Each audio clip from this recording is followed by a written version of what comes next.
Hi, good morning, my dear student. Today we are going to continue class 12 history, chapter 5 through the eyes of the travelers.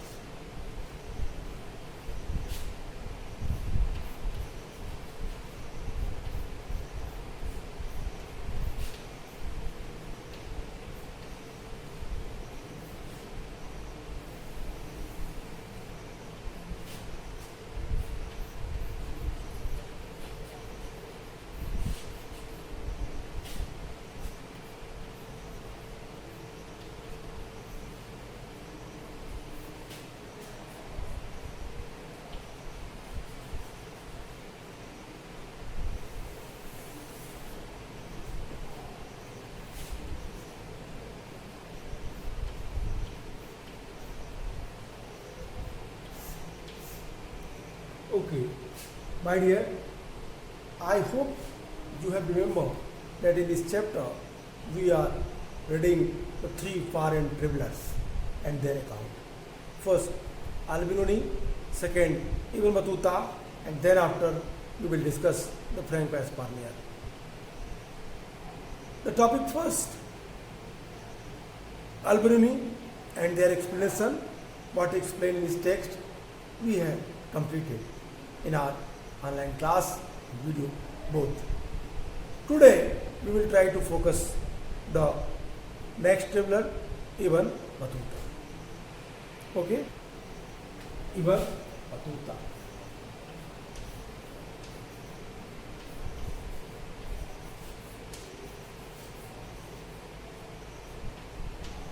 First of all, we will try to understand their name, their early life. Okay? So my dear, I think you are all aware of that I told you their the early name, their childhood name. मैंने इसके बचपन का नाम आप लोगों से बताया था. आइए, their childhood name was Sheikh Fatah Abu Abdullah.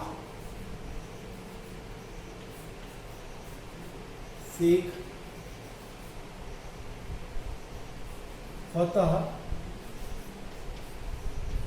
Abu Abdullah.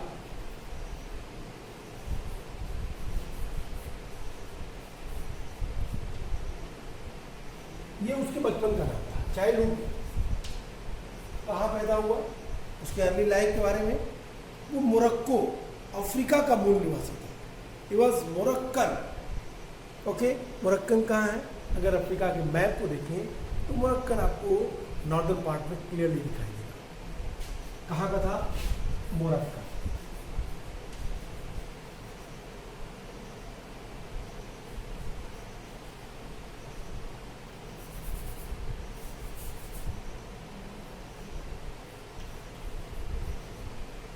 कहाँ है?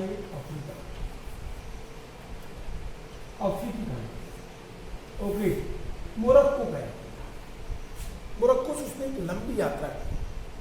मोरक्को से वो काफ़ी लंबी यात्रा करने के बाद 1333 में मोहम्मद बिन तुगलक के शासनकाल में भारत आया. कब आया? लंबी यात्रा किया उसने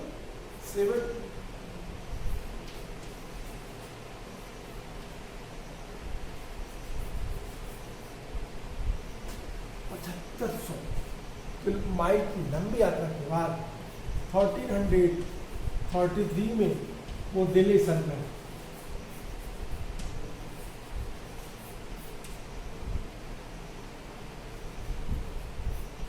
दिल्ली सल्तनत में एमबीटी इंसारफा में मोहम्मद बिन तुगलक के शासनकाल में भारत आया. मोहम्मद बिन तुगलक के शासनकाल में भारत आने के बाद भारत में वो 14 ईयर्स तक, 14 ईयर्स ही spent, yeah, 14 years he lived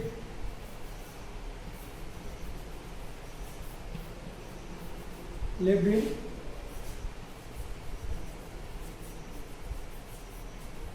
Hindustan. In 14 years, he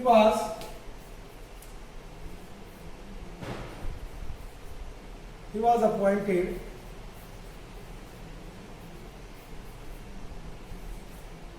नगर काजी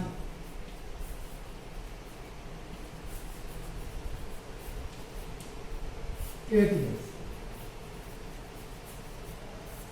उसकी विद्वता से प्रभावित होकर के मोहम्मद बिन तुगलक ने उसे दिल्ली नगर का क्या किया, नगर काजी नियुक्त कर दिया।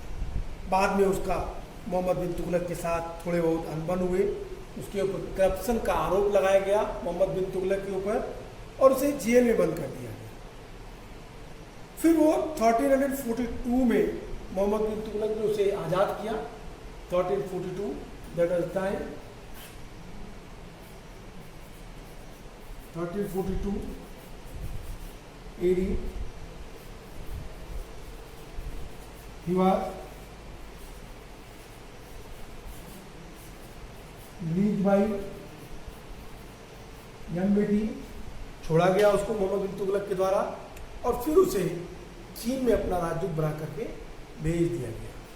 चीन में वो राजदूत बन के गया और फिर चाइना में राजदूत बनने के बाद वो चाइना जाने के क्रम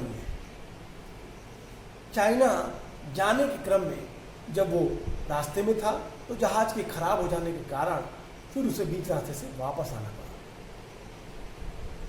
चाइना से फिर वो अपने देश पहुंचा और अपने देश पहुंच करके उसने अपना टेक्स्ट लिखा, रिहाला। इसको रिहाला भी बोलते हैं, रिहाला भी बोलते हैं, अलग अलग। रिहाला अरेबिक लैंग्वेज में उसने इसको लिखा।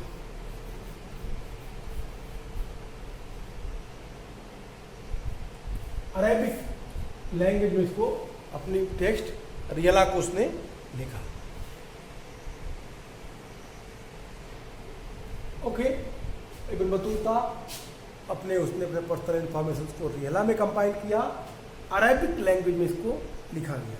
When you will read your book, where clearly mentioned that Ibn Battuta's book of the travels called Rihla, written in Arabic, provide extremely rich and interestingly the details about the social and the cultural life in the subcontinent in the 14th century.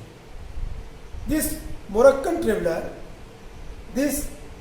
traveler was born in Tangier. Okay, कुछ चीज़ों को फिर से एक बार करते हैं। अब इन चीज़ों को पहले कहाँ पर पैदा हुआ? This Moroccan travellers born in टैंजियर। टैंजियर एक जगह थी जहाँ पे उसका जन्म हुआ। This Moroccan travellers born in टैंजियर। Okay, टैंजियर में ये पैदा हुआ और फिर टैंजियर के बाद टैंजियर into one of the most respectable and educated families known for, I mean to say that my dear, कि ये टैंजियर में टैंजियर में एक एजुकेटेड फैमिली में पैदा हुआ। Born in Tangier in educated family.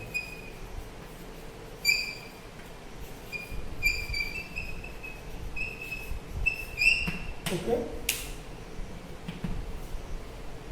On the basis of that, you can easily understand that कि Ibn Battuta उस समय का इस्लामिक स्कॉलर था जिसने कई सारी भाषाओं में अध्ययन किया और फिर एक लंबी यात्रा के लिए वो भारत के लिए निकल पड़ा। टैंजियर वो प्लेस थी जहाँ पे वो पैदा हुआ। तो इस तरीके से इब्न बतूता के प्रारंभिक लाइफ के बारे में हम लोगों ने जाना। उसकी बुक में जो चीज़ें लिखी थी, रिहला में जो चीज़ें लिखी थी, रिहला में वो फोकस करता है अपनी बुक रिहला में। ही explain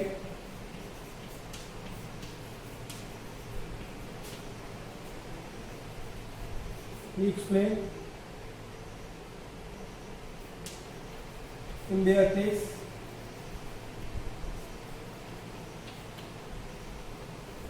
what the social, cultural, economical,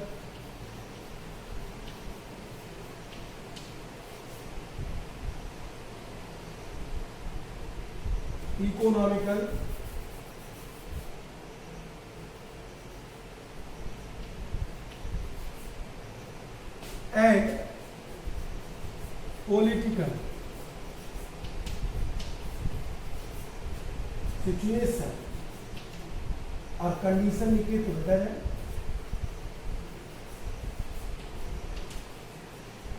of Delhi सल्तनत,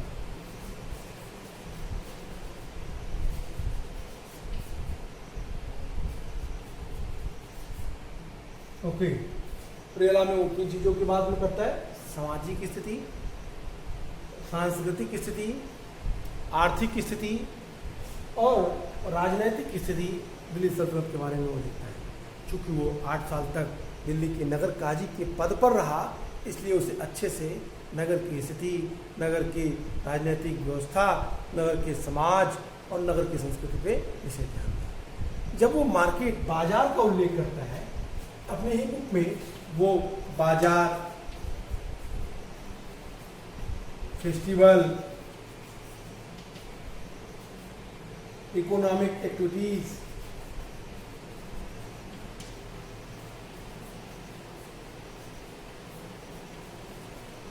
जब वो इनके बारे में लिखता है तो बड़ा विचित्र वर्णन करता है और साथ ही साथ वो कुछ और बातों को एक्सप्लेन करता है जिसमें उन वस्तुओं को बताता है जो उसके लिए पूरी तरीके से अपरिचित थी।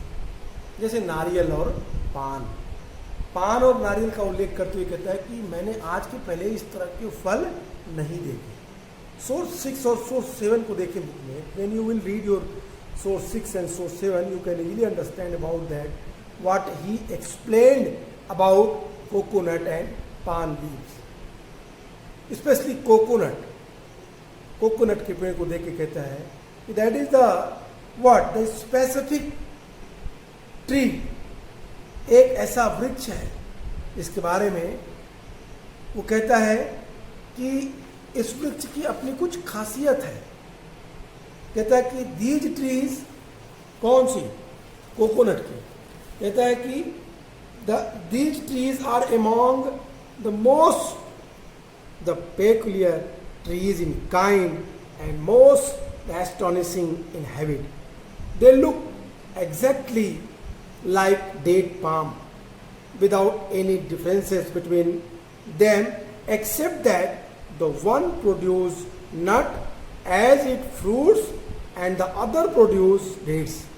कहता है कि मैंने जो वृक्ष देखा नारियल का वो एकदम सिमिलर है पाम के, खजूर के वृक्ष के, पाम या डेट के वृक्ष के समान ही नारियल का वृक्ष है।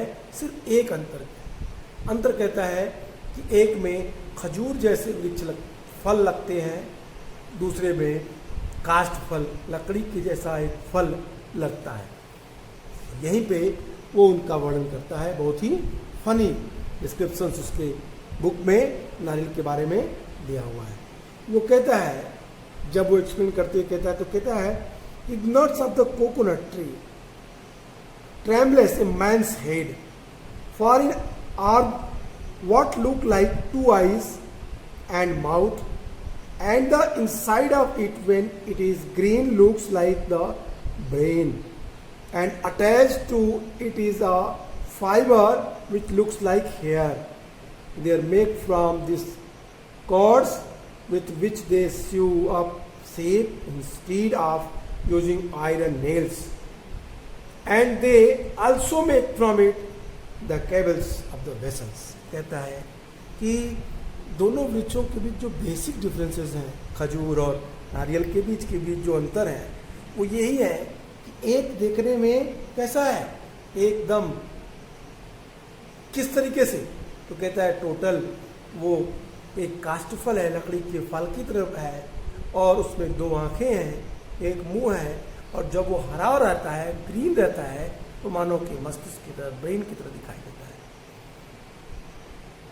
साथ ही साथ कहता है कि उसमें जो लटें हैं, सूख जाने पे उसमें एक लटें निकलती हैं, बाल की तरह एक संरचना निकलती है। यदि वो कहता है कि जो ये रेसे हैं, what specific type of, they looks like they look like hair, they make from this cords with which they sew up sheep instead of using iron nails, and they also make from it the cables of the vessels. कहता है कि जो नारियल से जो रेसे प्राप्त हुए, उन रेसों का प्रयोग भारतीयों ने क्या किया, जहाज को बांधने या सिलने के काम में लाए। साथ ही साथ वो बर्तन के लिए रस्सी का प्रयोग भी इन रेसों से बने हुए चीज़ों से करते थे। ऐसा ही कुछ वर्णन वो पान के बारे में भी लिखता है। पान जो एक उसके लिए आश्चर्यजनक वस्तु थी, वो लिखता है कि the betel is a tree which the cultivated in the same manners as the grapes vine. The betel has no fruit and is grown only for the sake of its leaves. The manner of its use is that before eating it one takes the areca nut. This is like the nutmeg, but is broken up until it mouth and chews them. Then he takes the leaf of beetle, puts a little cheek on them, and the masticates them along with the beetles. पान के बारे में उल्लेख करते हुए कहता है कि पान कैसा है। कहता है कि पान एक ऐसी लता है जो अंगूर के तने के समान ही है। अंगूर के तनों के समान ये लताएं लिपटी होती हैं, इसमें पत्ते होते हैं, इसमें फल नहीं लगते। फल की जगह पत्ते ही इसका प्रयोग किया जाता है। फिर कहता है पान के पत्तों के अंदर जिस तरह अखरोट नट होते हैं, नट की तरह ही एक और जायफल की तरह एक बीज है, सुपारी का भी उपयोग करते हैं। इसको दो पार्ट में तोड़ते हैं, इसको पान में डालते हैं, उसको मुंह में डाल के उसको अच्छी देर तक चुबलाते हैं, उसका बहुत देर तक उसको रखते हैं। तो कहता है ये जो पान के बारे में जिक्र करता है वो काफ़ी विचित्र है। जब वो कहता है पान एक ऐसा वृक्ष है जिसे अंगूर और लता की तरह ही उगाया जाता है। पान का कोई फल नहीं होता, इसमें केवल पत्तियों के लिए उगाया जाता है। इस प्रयोग करने की विधि यह है, इसे खाने से पहले सुपारी ली जाती है। सुपारी जायफल जैसी होती है, इसे तब तक तोड़ा जाता है जब तक इसके छोटे छोटे टुकड़े न हो जाते हों। इन्हें मुंह में रख के चबाया जाता है और उसके बाद पान की पत्तियों के साथ इन्हें खूब देर तक चबाने का प्रयास करता है। इट मीन्स वो दो चीज़ों के बारे में वर्णन करता है, एक बीटल,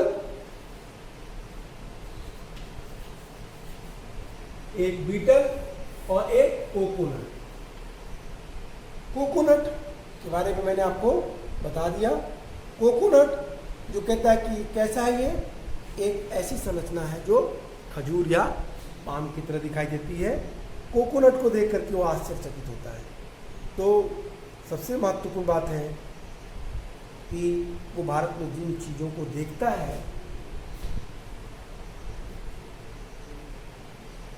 उन चीज़ों के बारे में वो इस तरीके से व्याख्या करता है। बहरहाल, और इनके अलावा कुछ और चीज़ों पे विशेष फोकस करता है।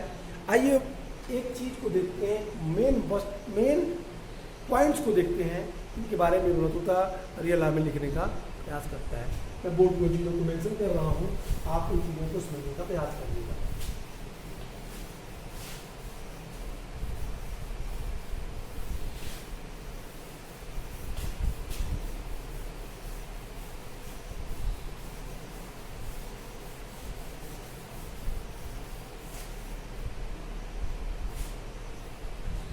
First of all रिहला।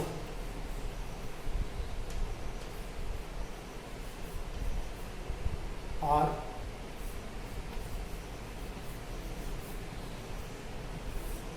दोनों मिलती हैं। रिहला इसकी बुक है जो अरेबिक में थे, जो अरेबिक में लिखी गई।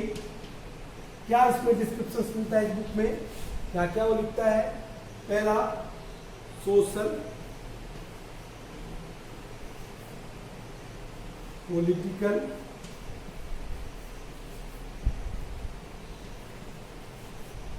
इकोनॉमिकल,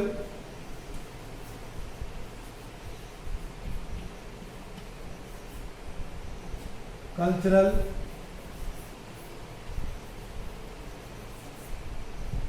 कंडीशन के बारे में वर्णन करता है। फिर बाजार,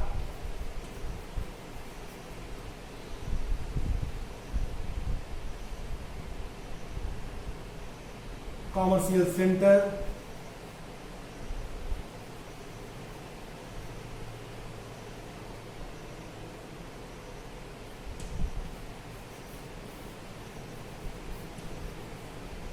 टेम्पल, मास्क्यू के बारे में वर्णन करते हैं। देन आफ्टर भारत में कुछ चीजों को देखते हैं। बीटल,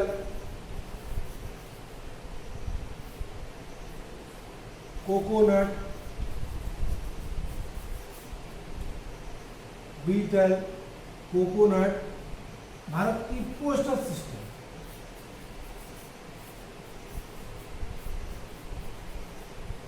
मतलब पोस्टल सिस्टम का जिक्र बड़े ही महत्वपूर्ण शब्दों में करता है।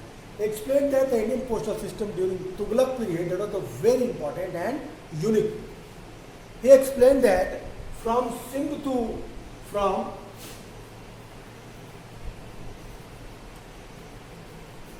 सिंध टू दिल्ली जो कॉमन टाइम लगती थी यात्रा में, ट्रेवल्स में, वो 50 डेज लगते थे, 50 दिन। लेकिन गुप्तचर जो थे, जो स्पाई सिस्टम थी, वो 5 दिन में ही, 5 डेज में ही सूचनाओं को राजा के पास पहुंचा देती थी। It means what I am telling you, the Sindh and Delhi that was far away, situated far away, दूर पे स्थित थी। They had to expend 50 days to reach one place to other place, but it is very unique that the spy system of Tughlaq were very important. They only took 5 days to reach Delhi to Sindh. It is very unique. He explained in his text. अपने इस book में इसका भी वो उल्लेख करता है। तो हमने जनरल इंफॉर्मेशन के बारे में बात की। अगर आप दिल्ली सिटी के बारे में देखेंगे, वो दिल्ली के बारे में भी लिखता है, सिटी के बारे में लिखता है, ओके, सिटी स्ट्रक्चर के बारे में लिखता है। आप यहाँ पे और लिख सकते हैं, दिल्ली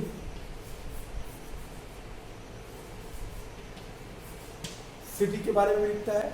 अगर आप देखें सोर्स 8, तो सोर्स 8 में वो दिल्ली के किस तरह की संरचना थी, दिल्ली कैसे बसा था, दिल्ली में कितने दरवाजे थे, इन सारी चीज़ों के बारे में वो लिखता है।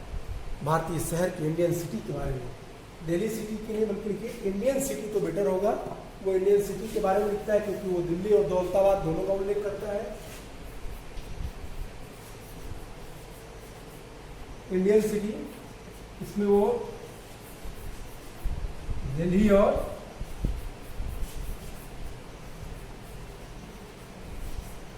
दौलताबाद दोनों का उल्लेख करता है। तो ये थी जनरल इंफॉर्मेशन इब्न बतूता के बारे में। Okay, let me explain these all points step by step. आइए बुक से देखते हैं थोड़ा, और बुक से देखने के बाद हम उन चीज़ों को भी देखेंगे जिसमें, अगर बुक में देखें आप तो जहाँ से स्टार्ट करता है अल-बिरूनी के बारे में, अल-बिरूनी जहाँ ख़त्म करता है और इब्न बतूता जहाँ शुरू करता है वहाँ से आइए। आई थिंक पेज नंबर है 118। If you will see the page number, it very clearly given in the description about Rihla and the Ibn Battuta's. Ibn Battuta के बारे में कुछ भी बातें दी गई हैं। कहता है Ibn Battuta's book of travels called Rihla, written in Arabic, provides extremely rich and interesting details about the social and cultural life in the subcontinent in the 14th century. This Moroccan traveler was born in Tangier into one of the most respectable and educated families, known of their expertise in Islamic religious law or Sharias. True to the traditions, his family, Ibn Battuta received literary and the scholastic education when he was quite young. His young age, he became more intellectual in the Islamic law Islamic education. Unlike most other members of his class, Ibn Battuta considered experience gained through travelers to be more important sources of knowledge than books. He just loved traveling and went to far off place exploring new world and people before he set off for India in 1332-33. He had made pilgrims trips to Makkah and had already traveled extensively in Syria, Iraq, Persia, Yemen, Oman and few traveling ports on the coast of East Africa. But traveling overland to Central Asia, Ibn Battuta reached Sindh in 1333. He had heard about Muhammad bin Tughlaq, the Sultan of Delhi, and learned by his the reputation as a generous patron of art and letters. Set up for Delhi, passing through Multan and Uch. The Sultan was impressed by his scholarship and appointed him the Qazi or judge of Delhi. He remained in that position for several years until he fell out the fever and was thrown into prison. Once the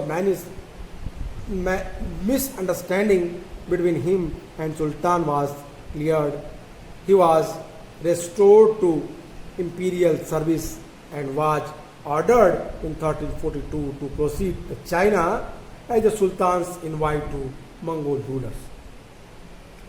Within the new assignment, Ibn Battuta proceeded to Malabar coast through central India. From Malabar, he went to Maldives, where he stayed the 18 months as a Qazi, but eventually decided to proceed to Sri Lanka. He then went back once more than Malabar coast and the Maldives and before resuming the mission to China. Visited Bengal and Assam as well. He took a ship to Sumatra and from there another ship for the Chinese port town of the Jaitum, now known as the Kyushu.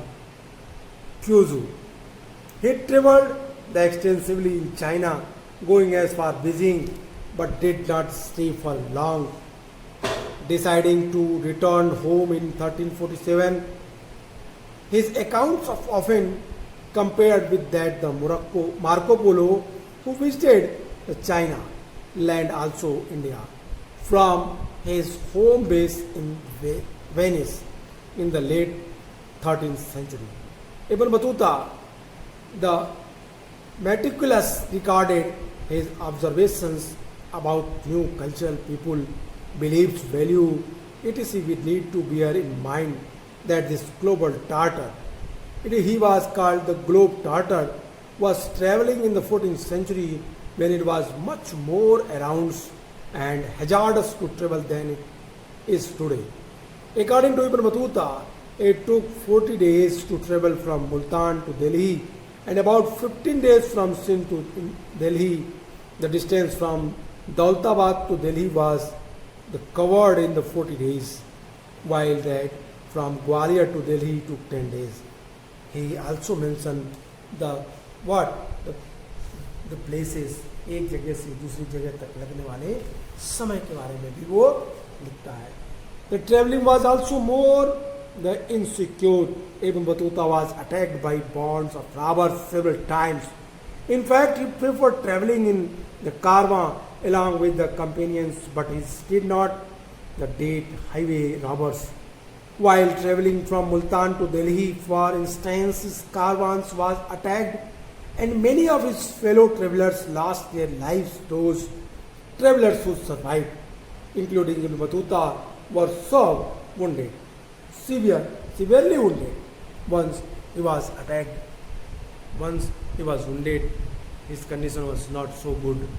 So that's why he also explained the condition of the India and the trade routes. He clearly explained that the trade route was not secure. It was attacked by the band of the robbers at the various times.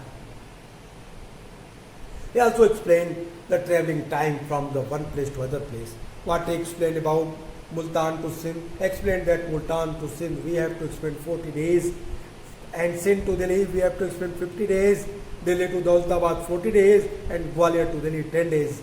It means this is the very important information which gives us that which type of traveling things used during that time. No doubt to say that the road is not so good similar than today. So he spent a lot of times, ज़्यादा समय उसको खर्च करना पड़ता रहा होगा. तो इब्न Battuta के बारे में इन सारी चीज़ों के साथ we will continue our topic in our next class. Good bye.